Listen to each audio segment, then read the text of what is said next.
Section 5, adding a store. So adding a store is really easy inside the Max Media System Builder. First, we need to go to Stores from the Site Builder section, create a store. We can name our collection. Let's call this Pictures and save. Now I can choose to add a navigation item with my picture store, and I'm going to do that.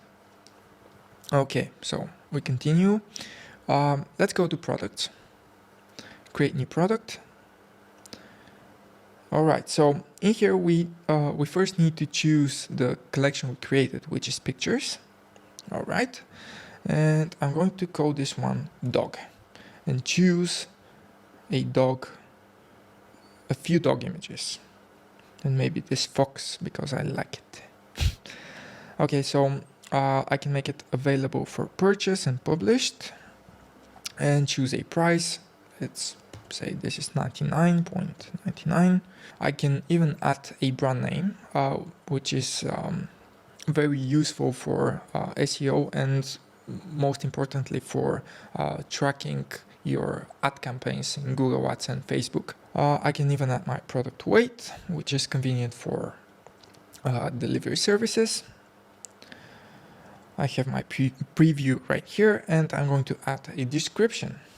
This is a bundle of dog pictures.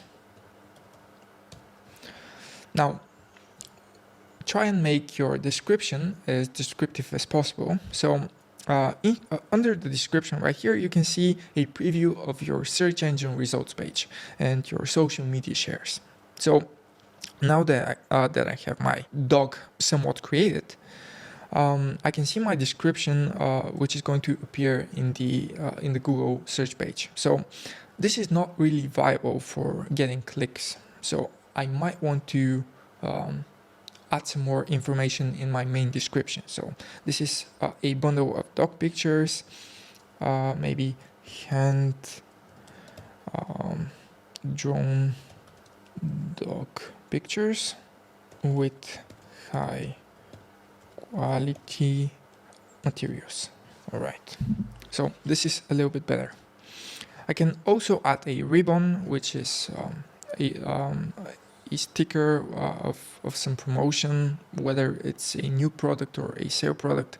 I can add my old price if I'm doing a promotion, which is going to be striked true. I can also add some additional product informations, let's say color schemes, and this is a description of the color schemes. Save that, and inside the preview, okay, so we're going to check that out later. We can add some product options, which could be size. Let's say this is 5 by 10, and we have another option which is 10 by 20.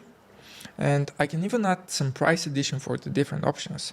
Let's say the bigger size picture costs more since more materials have been used. I can add, let's say 10, which is going to add 10 of the currency of my website or mobile application to my base price right here.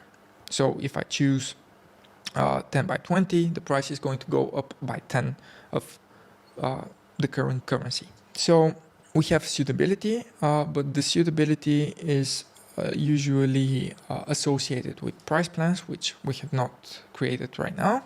We can add additional content, which is basically a custom section or a partial. We can make this product digital, so we can add some digital receipts that the customer is going to receive, or we can add some additional fields, which we can predefine according to our needs. All right, so let's save this. Let's go to site preview, and I have my pictures store right here. Click on that.